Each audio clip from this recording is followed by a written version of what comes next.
Assalamualaikum warahmatullahi wabarakatuh. Alhamdulillah rabbil alamin. Allahumma shalli ala Muhammad wa ala ali Muhammad.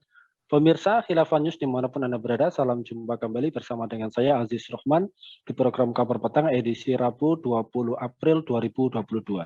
Insya Allah beberapa menit ke depan kami akan menemani Anda mencermati dan menelaah berita paling menarik dan paling populer hari ini bersama narasumber yang kompeten di bidangnya dan tentunya dari sudut pandang Islam. Baiklah pemirsa, inilah Kabar Petang selengkapnya.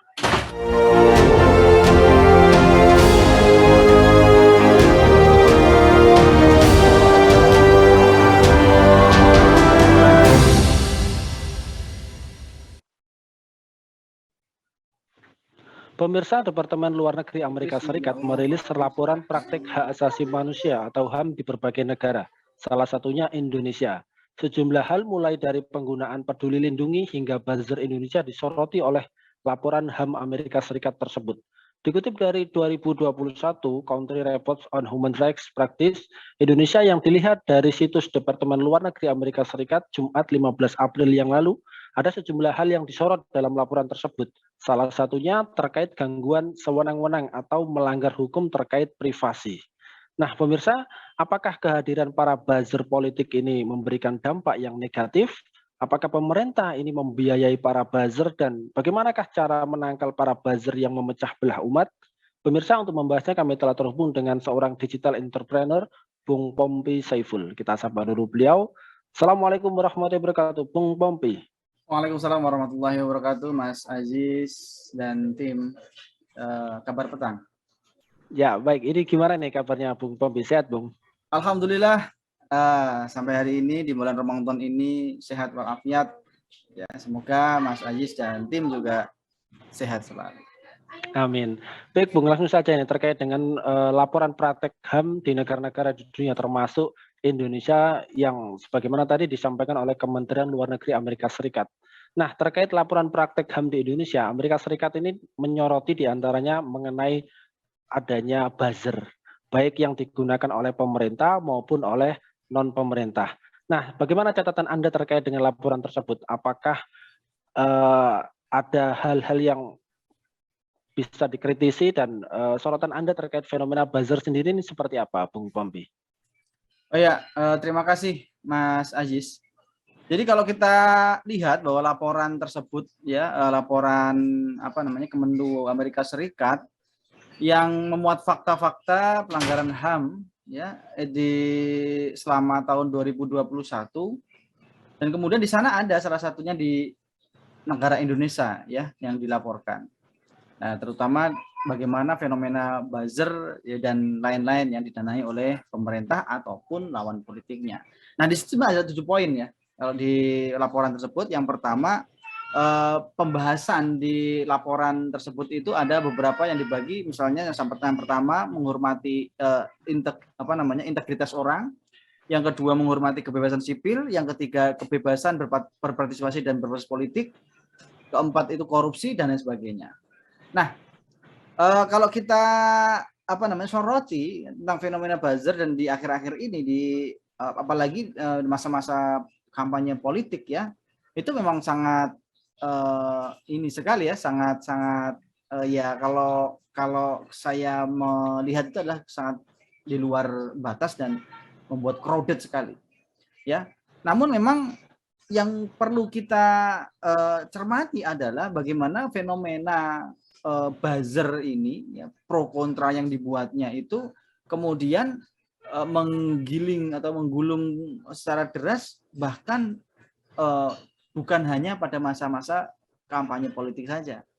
Ya, ini sudah tertentu dalam sebuah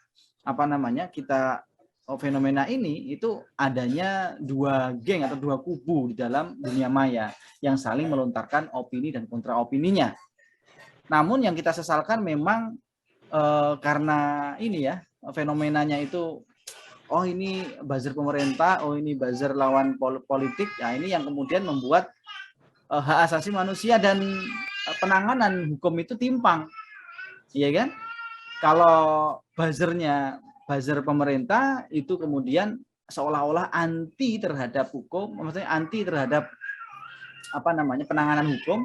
Ya kita lihat sebenarnya fenomenanya ada Armando dan sebagainya yang berkali-kali itu bahkan saat ini menjadi tersangka itu pun tidak diapa-apain. Tapi ketika itu menyinggung atau melawan pemerintah ya sangat gampang sekali dijerat oleh Undang-Undang ITE. Ya, kita lihat misalnya Desvian Nur dan sebagainya itu menjadi korban sedemikian rupa gara-gara mengkritik. Nah, inilah yang kemudian menjadi sorotan kita terhadap fenomena buzzer di akhir-akhir ini. Gitu, Mas. Ya, baik. Lantas kemudian kalau kita melihat dari laporan tersebut, ini kan ada kelompok bayaran pasukan cyber yang kemudian kita sebut dengan buzzer, di mana itu ada yang menggunakan bot dan juga ada akun media sosial palsu untuk membentuk wacana online. Nah, Anda melihatnya ini seperti apa? Apakah hal ini itu wajar ataukah nanti bisa berdampak negatif begitu? Ya, sebenarnya memang kalau kita melihat fenomena ini, ya, adanya buzzer dan sebagainya itu sebenarnya sudah lama terbentuk. Namun sebelum Jasmev terbentuk, ya di Jasmev itulah Jokowi Ahok cyber volunteer ya. Artinya adalah pendukung Ahok dan Jokowi ya, relawan Jokowi dan Ahok yang dimana berkampanye secara aktif dan terkoordinir di dunia maya.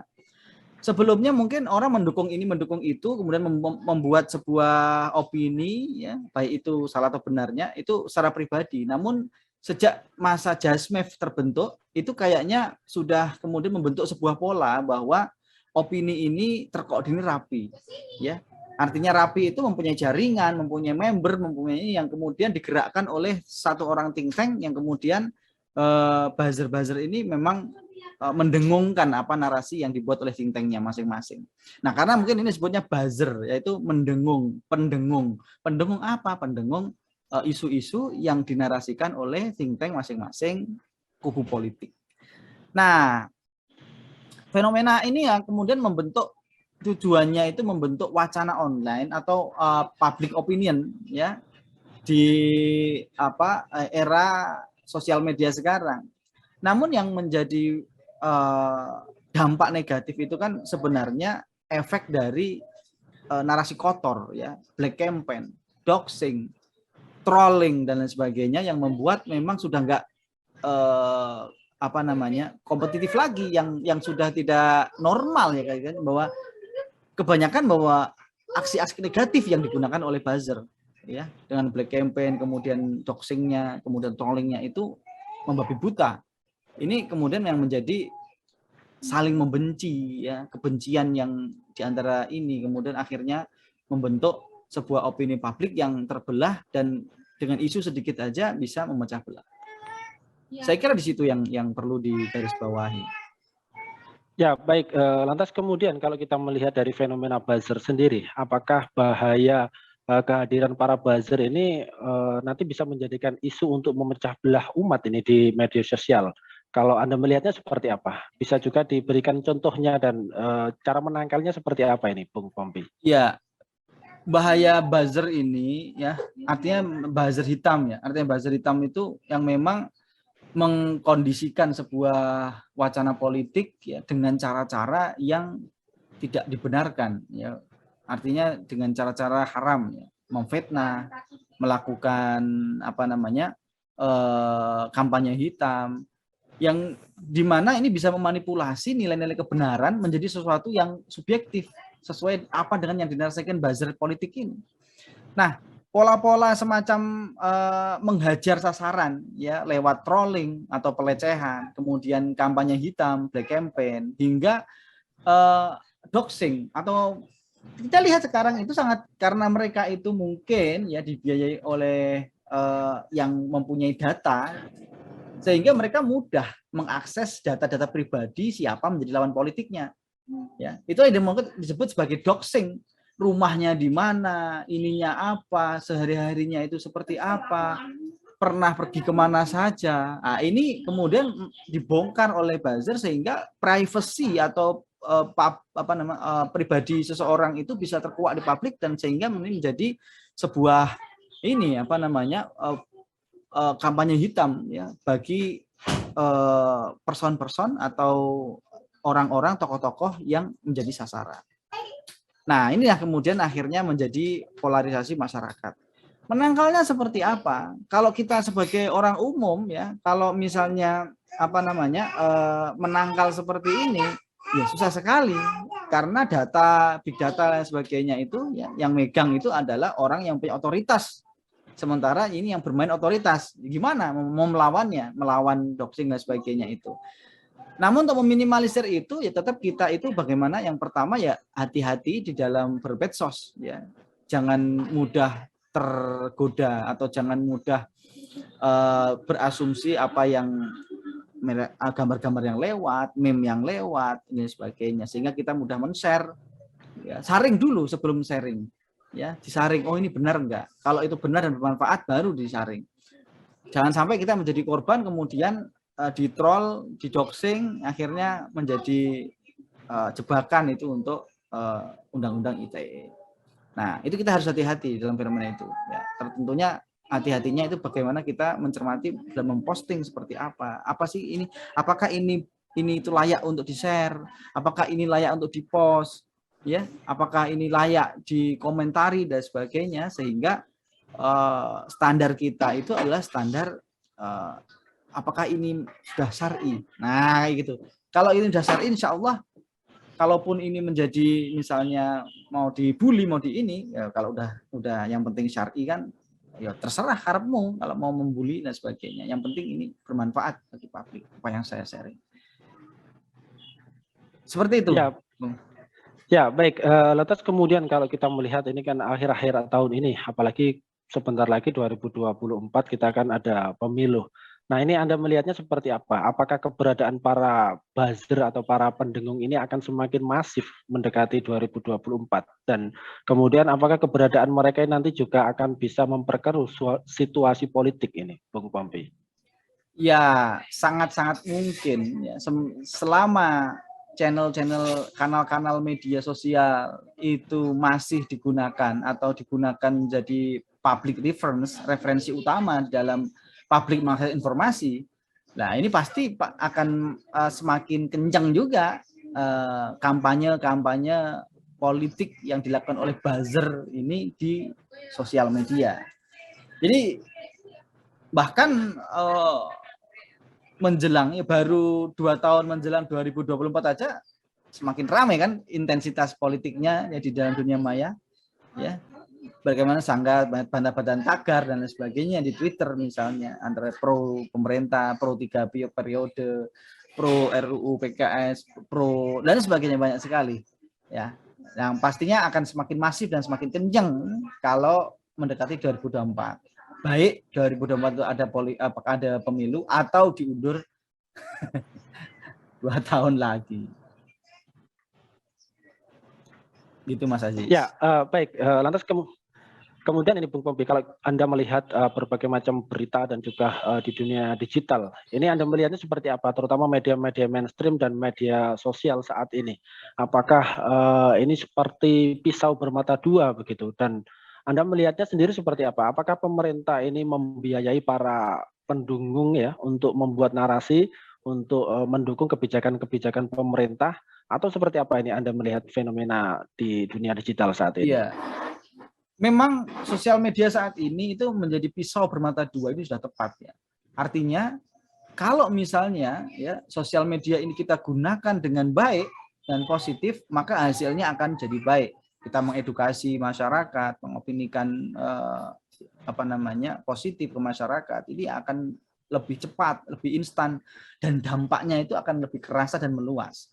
Namun di satu sisi ketika sosial media ini digunakan untuk menjadi ajang black campaign, pembohongan publik, menyebarkan hoax dan lain sebagainya, ini juga akan menjadi cepat ya prosesnya.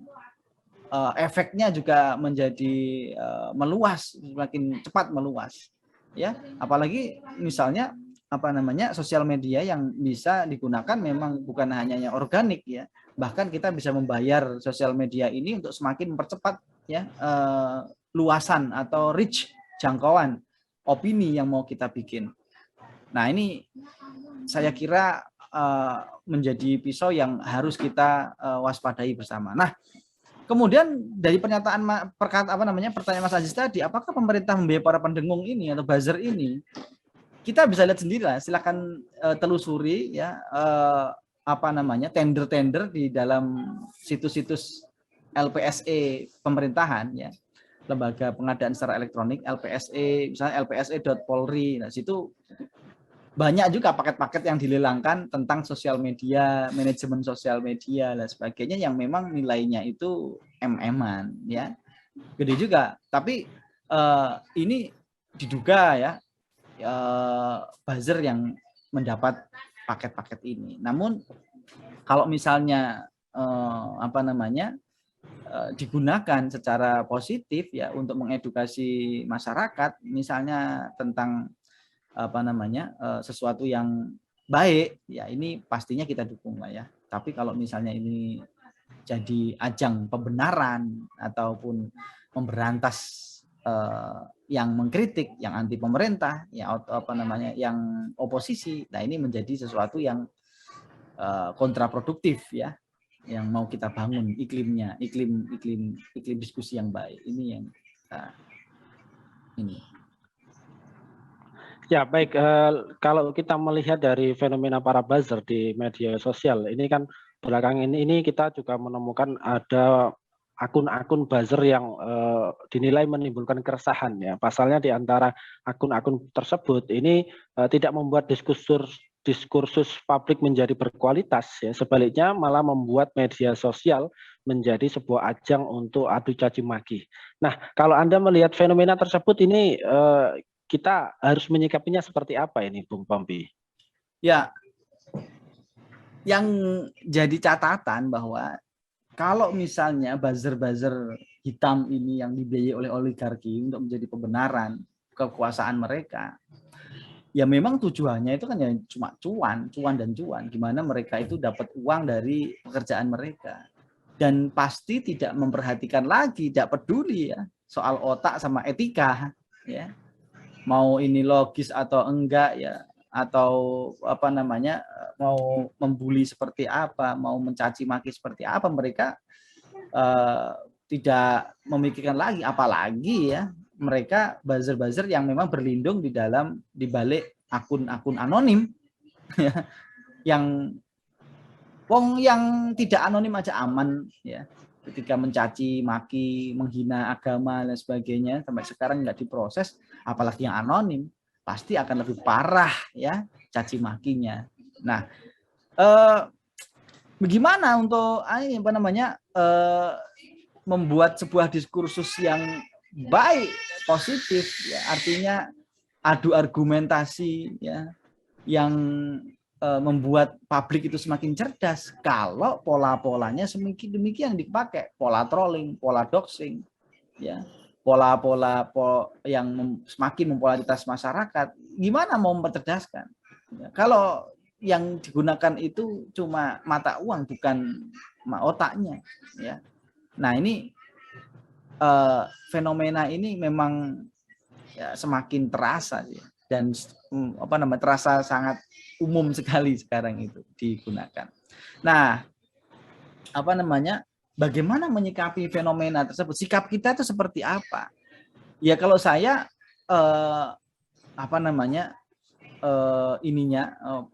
pepatah Jawa itu jarne wae lak mati dewe. Ya, seperti itu. Artinya kita nggak bisa mengontrol orang-orang yang demikian. Yang kita bisa itu adalah bagaimana melawan narasi negatif mereka dengan narasi kita yang lebih positif, narasi positif ya.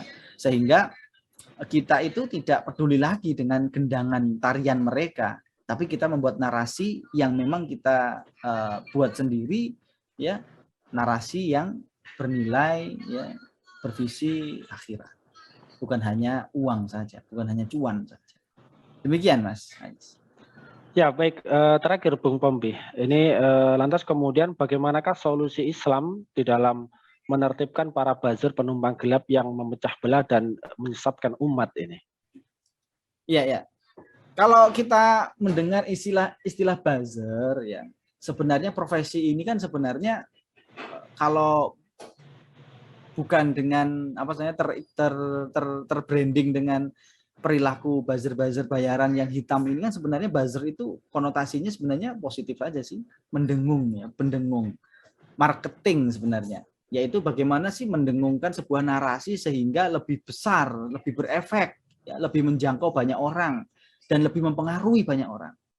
Nah, maka kalau kita kembalikan kepada istilah awalnya, ya jadi buzzer ini sebenarnya tidak masalah sebenarnya ya kalau pandangan di dalam Islam.